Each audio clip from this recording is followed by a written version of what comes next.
Nous accueillons maintenant Luc Neiss, qui est actuellement en poste à l'université de Gand et qui a fait plusieurs cursus d'études en Belgique et aux Pays-Bas, et dont les recherches portent sur la relation d'un musicien avec son instrument, sur les processus d'apprentissage instrumental et sur la technologie possible dans ce domaine en éducation musicale.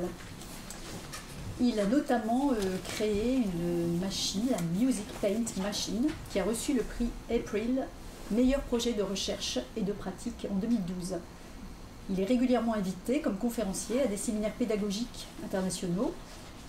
Il est membre du conseil consultatif du ministère flamand de l'enseignement et membre du groupe de travail sur la numérisation de l'AEC et éditeur associé Europe et Moyen-Orient pour le Journal international de musique dans la petite enfance également. Donc plusieurs axes de recherche et de pratique. Et donc il va nous parler de cette incorporation de l'instrument comme prolongement du musicien dans cet exposé que je vous laisse développer maintenant. Merci. Alors, bonjour à vous tous, c'est un grand plaisir d'être ici et de participer à cette journée d'études et de faire un exchange de nos idées. C'est très intéressant, super intéressant en fait. Je vais parler en français, j'ai pas l'habitude, mais je vais essayer quand même. Je vais lire, c'est un peu moins spontané, mais plus sûr. Alors aujourd'hui, je vais parler au sujet de la relation entre un musicien et son instrument. Et c'est un sujet qui est totalement lié à la cognition incarnée en fait, mais aussi au sujet de cette journée d'études, c'est-à-dire l'écoute et l'imagination.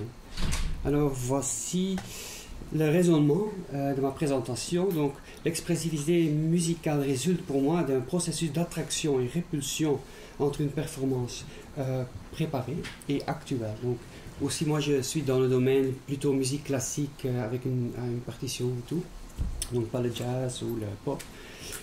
Alors, ce processus demande une interaction incarnée avec la musique, et une interaction incarnée avec la musique demande l'incorporation de l'instrument musical. Donc, ça, c'est en fait le fil rouge de ce que je vais parler. Alors, concernant l'expression musicale, je vais aborder trois éléments. Première, la variation et sa connexion avec ce processus de répulsion et attraction. Deuxièmement, il y a ce que j'appelle une ouverture intégrale. Et finalement, je parle un peu de l'imagination. Alors, commençons par la variabilité. Donc, quand on considère, et on l'a entendu juste par Esther, quand on considère une composition, il y a plusieurs éléments qui déterminent une performance. Tout d'abord, il y a les conventions et les références. Ce sont les idées musicales qui sont acceptées en général et considérées comme la façon de jouer telle ou telle composition. Et puis, il y a une sorte de base stable qui est plutôt individuelle, une sorte de signature du musicien. Et à base de cette signature, les musiciens se reconnaissent eux-mêmes quand ils écoutent un enregistrement, mais aussi les auditeurs, ils reconnaissent certains interprètes. Sans savoir, on dit « Ah oui, ça c'est lui, ça c'est ce musicien ». Et donc finalement, il y a la variabilité. Et très souvent, on lit dans la littérature que l'expressivité se manifeste dans une variabilité de différents éléments de la musique, telle que la dynamique, le timbre, le tempo, etc. Et la variabilité peut avoir différentes sources. Ça, c'est important. Il y a Mark Leman qui identifie 4 sources de la variabilité. Il y a la variabilité humaine, donc c'est par exemple des paramètres neurologiques ou musculosquelettiques. Par exemple, le tempo préféré des gens, ça dépend de la longueur des jambes. Alors, c'est vrai, il y a des recherches là-dessus.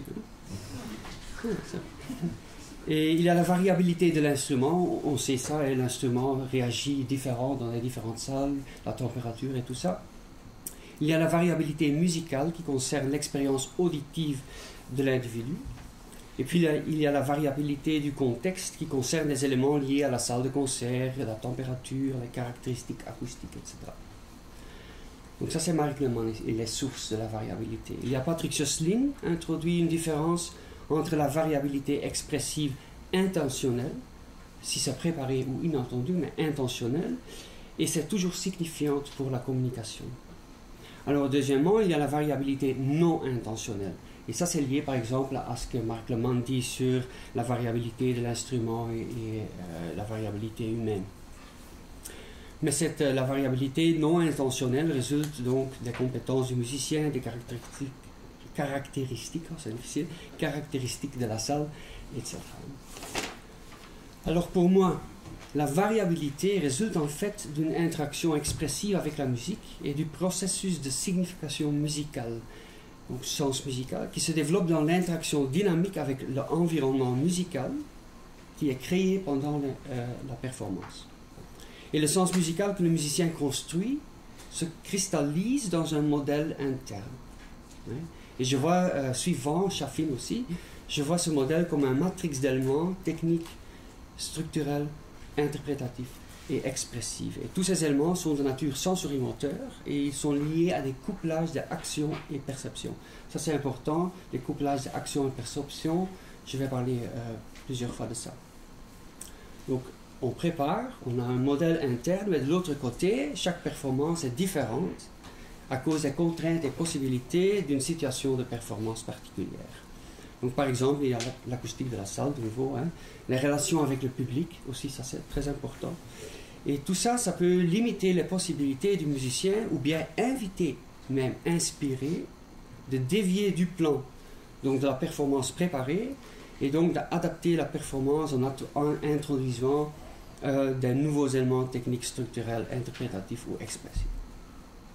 Alors selon moi, l'expressivité musicale et la variabilité inhérente résultent donc d'un processus d'attraction et répulsion entre la performance préparée et actuelle, donc pendant lequel le musicien il veut d'un côté se tenir au plan, le plan exécutif qu'il a préparé, mais de l'autre côté, il veut s'adapter à la situation.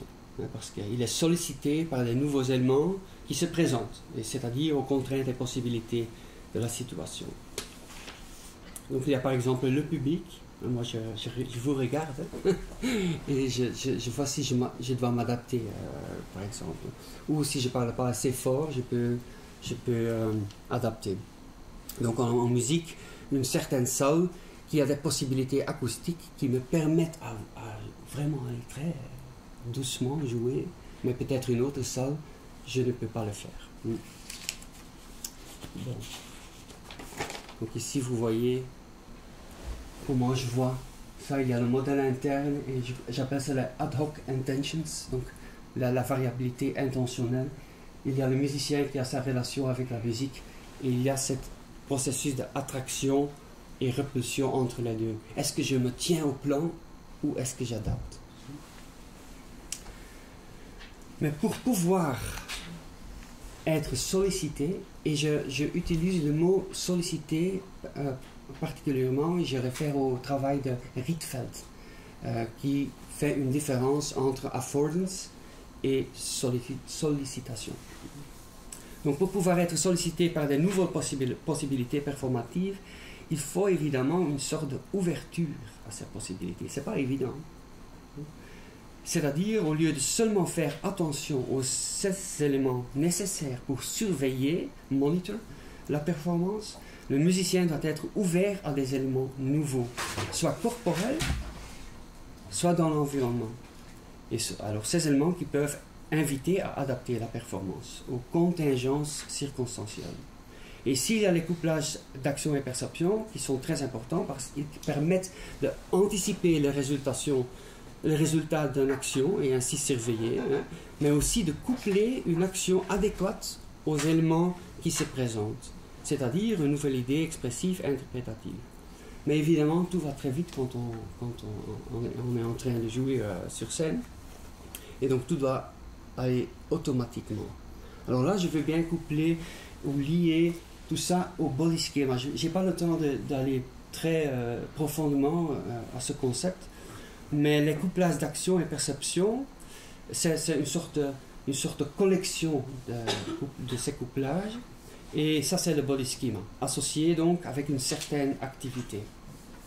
Et c'est souvent lié à une responsivité intuitive, à cette ouverture. Il y a Merleau-Ponty qui dit, le body schema c'est un « je peux », je ne sais pas si je le dis bien, mais « je peux », « j'arrive à ». Ça, c'est très important. J'ai le sentiment que je peux, quand quelque chose m'invite, je peux réagir de façon automatique. Ça, c'est le body skill. Et ici, il y a l'imagination qui, évidemment, joue un rôle très important. Et d'abord, j'aimerais faire une distinction entre l'imagination offline et online. Donc, offline, ça veut dire hors de la performance, donc hors de jouer sur scène, quand on prépare une performance. Et s'il y a une alternance entre une sorte de compréhension intuitive, la première fois que je joue une pièce, j'ai des intentions, je le sens en musique, hein, parce que c'est dans un style que je connais, ou même tout de suite je me fais des idées. Mais aussi j'y pense, j'ai le temps, parce que je suis en train on dit bosser, ou voilà. Et donc là, j'ai le temps de réfléchir et tout ça. Mais sur scène, il y a l'imagination online. Donc tout doit se passer très vite. Alors là, je veux introduire la définition de Keller, qui dit l'imagination est je vais lire ça, est un processus au cours duquel on génère une expérience mentale des traits auditifs des sons musicaux et des attributs visuels, proprioceptifs, kinesthésiques et tactiles d'événements liés à la musique. Alors Keller associe l'imagination à la simulation des actions pendant la performance, ce qui implique l'activation d'un modèle interne, de nouveau ce modèle interne, qui déclenche des images auditives et moteurs des actions suivantes. Et on peut lier ça à l'imagerie constructive de Moore, qui différencie entre l'imagerie sensorielle, créative, propositionnelle et constructive. Et c'est ce dernier type qui se produit automatiquement dans le cadre de la compréhension des informations entrantes.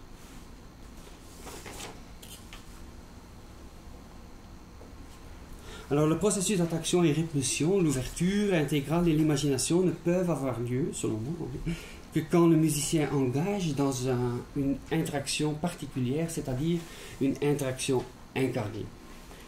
Et il y a deux aspects que j'aimerais en parler, c'est les mécanismes de base et les composants qui constituent une telle interaction. Et vous pouvez lire ici Dorish qui dit que l'interaction incarnée, c'est la création, la manipulation et partage de sens à travers une interaction directe et engagée avec des artefacts. Donc la musique, c'est un artefact. Et il y a Mark Leman qui dit l'interaction incarnée est basée sur des réflexes et des habitudes expressives en combinaison avec des ressources énergétiques et affectives, faisant ainsi un usage d'un puissant moteur intentionnel qui se concentre sur ce qui compte, en fait, quand on joue la musique, c'est les objectifs, les valeurs, la récompense. Alors je commence avec les mécanismes de base. Donc, quand on considère ce processus de signification musicale, selon Leman, c'est basé sur ce qu'il appelle le processus de enactment, qui consiste en la transformation d'une série de sons en musique par l'association de patterns sonores, donc de patterns sonores, à des patterns corporels. Donc comprendre l'intentionnalité de la musique passe par l'association musique-mouvement. Et ce processus est basé sur un système expressif, selon lui toujours, qui est inné et qui permet de capter et répondre spontanément et vite à des éléments ou signaux expressifs. C'est Darwin en fait. Et cette responsivité est liée au couplage d'action-perception, de nouveau, et l'intégration sensorimoteur qui les accompagne. Et selon Leman, il y a trois mécanismes de base. C'est d'abord l'alignement, ou donc une correspondance directe entre musique et mouvement. Il y a l'entraînement, c'est le mécanisme de timing qui permet la synchronisation avec la musique en constituant une sorte de cadre temporel. Et puis il y a la prédiction ou l'anticipation de certains éléments de la musique. Et ces trois mécanismes, ils ont une base corporelle. Donc la prédiction est basée sur les schèmes sensorimoteurs qui ont origine d'un répertoire d'actions acquis et de réflexes. Et l'entraînement est déterminé par la variabilité moteur naturelle. Et l'alignement est lié à l'association donc entre musique et mouvement. Là, c'est plutôt évident, mais aussi à des états corporels qui sont liés à l'effort et l'excitation et qui sont connus par l'observation proprioceptive. Alors ces mécanismes de base, ils sont constitutifs à l'interaction incarnée qui est caractérisée par trois composants et ce sont les suivants. C'est la perception directe, c'est la philosophie écologique, pendant laquelle, donc, perception directe, pendant laquelle les éléments pertinents de la situation sont automatiquement captés sans besoin d'être considérés consciemment. C'est des affordances, c'est impliqué, cela implique un parti pris, je ne sais pas si c'est le bon mot, une inclination pour percevoir la situation de la performance musicale en termes d'affordances.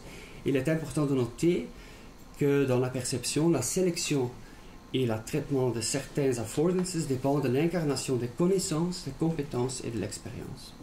C'est très important. Perception directe. Quand moi je veux ouvrir une porte, je ne dois pas penser, je le fais. C'est une affordance. Alors il y a les actes basés sur les compétences, en anglais skill-based actions, qui sont mis en activation grâce à des processus mentaux inconscients, et c'est lié au body schema. Et ainsi, il est possible en fait de réagir de façon rapide, spontanée, flexible sur les contraintes et possibilités de l'environnement. Troisièmement, il y a une expérience optimale, ou flow. Je ne sais pas si vous connaissez le flow experience. Donc pendant laquelle on est vraiment immergé dans le monde qui est créé pendant la performance. Et je crois que c'est lié aux présentations c'était Laszlo avec être présent. Et donc une telle expérience est très importante en fait pour l'incorporation de l'instrument, parce que quand on est dans le flow, on ne pense pas à l'instrument et l'instrument est en fait incorporé. De nouveau ici, ces trois composants ont une base corporelle qui est la liberté motrice. Pour les actes compétents, c'est évident, mais aussi pour la perception, c'est important. Et aussi, et ça je veux élaborer un peu, aussi pour les expériences optimales comme la flow experience. Et pour préciser cela, donc pour préciser le rôle de l'engagement corporel en performance musicale, je suis l'approche de Giuseppe Riva, oui, et de ses collègues qui ont défini une expérience optimale de flow comme la combinaison d'un sentiment de présence maximale et d'un état émotionnel positif. Donc, flow experience, presence, sentiment positif. Et le sentiment de presence a été conceptualisé dans le domaine de la réalité virtuelle en fait. Il est défini de manière différente. Premièrement, presence a été défini comme le sentiment d'être présent dans une réalité externe. Ça pourrait être la musique. Pour moi, c'est la musique. La musique, c'est comme une réalité virtuelle dans laquelle je peux être immergé. Deuxièmement, il a été défini comme une illusion de non-médiation. Donc, on n'est pas conscient de ce qui ce qui fait médier l'expérience. L'instrument, par exemple. La partition, par exemple. Et dernièrement, et ça c'est important, il est de plus en plus défini comme la perception pré-réflexive, non médiée, de la transformation réussie d'une intention en action. Donc, je peux. Et ça dans un monde extérieur. Et selon Riva et ses collègues, Presence est un processus stratifié qui repose sur une collaboration cohérente de sensations corporelles, de perception et de cognition, afin de garder l'attention sur l'activité, sur la même chose, le monde externe. Et ce qui est très intéressant, je trouve, c'est que ce processus stratifié est considéré comme le mécanisme qui nous permet de séparer le soi de l'autre, ou du soi et de non-soi. Okay?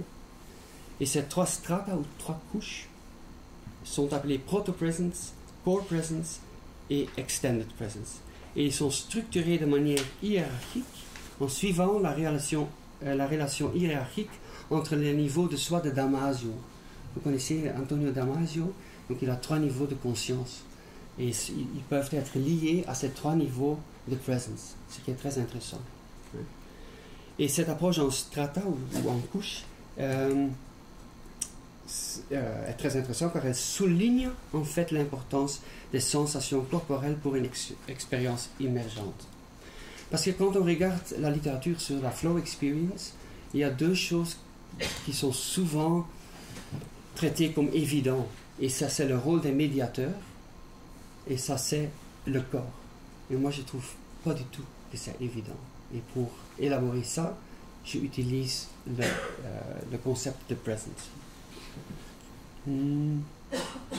Ok.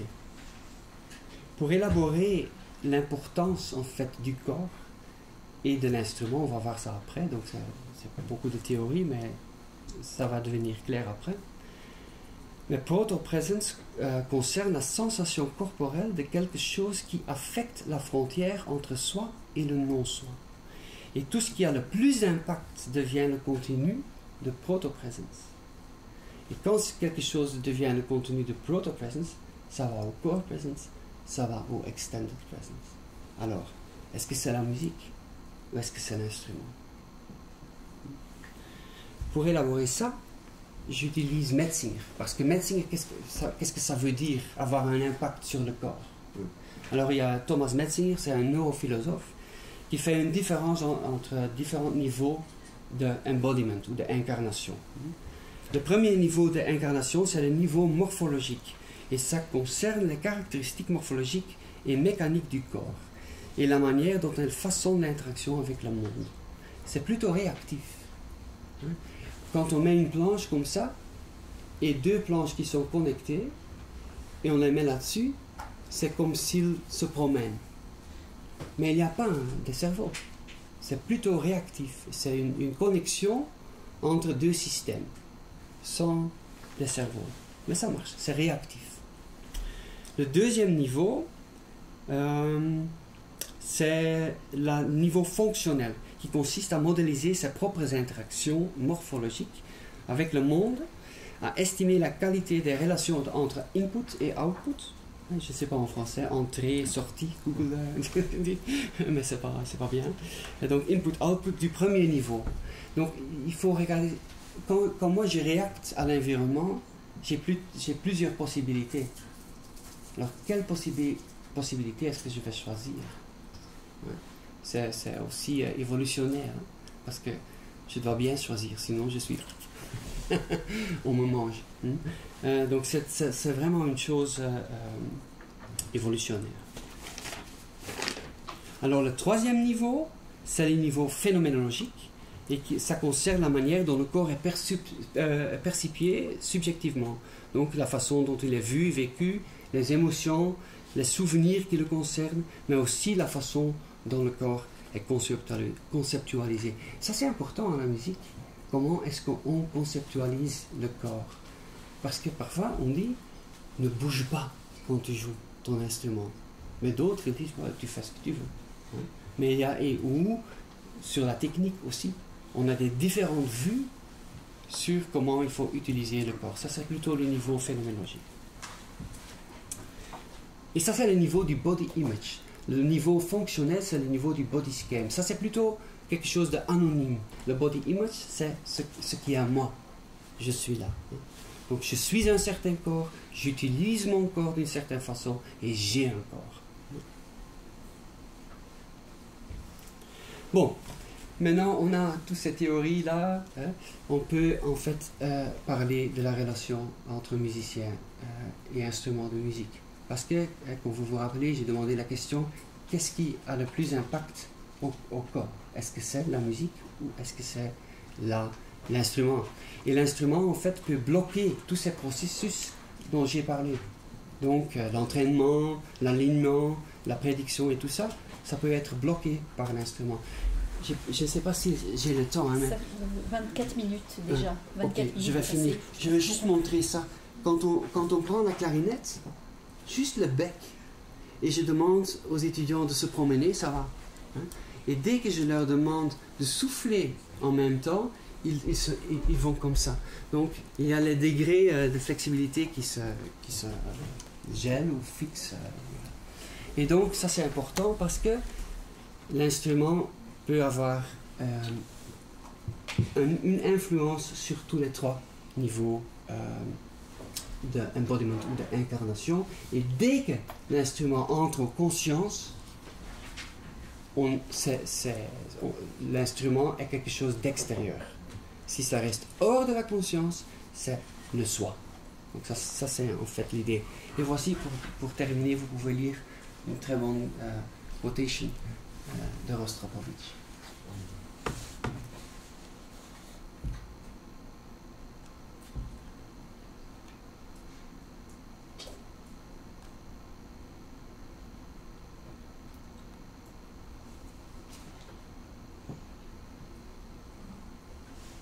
Et c'est mieux expliqué que moi.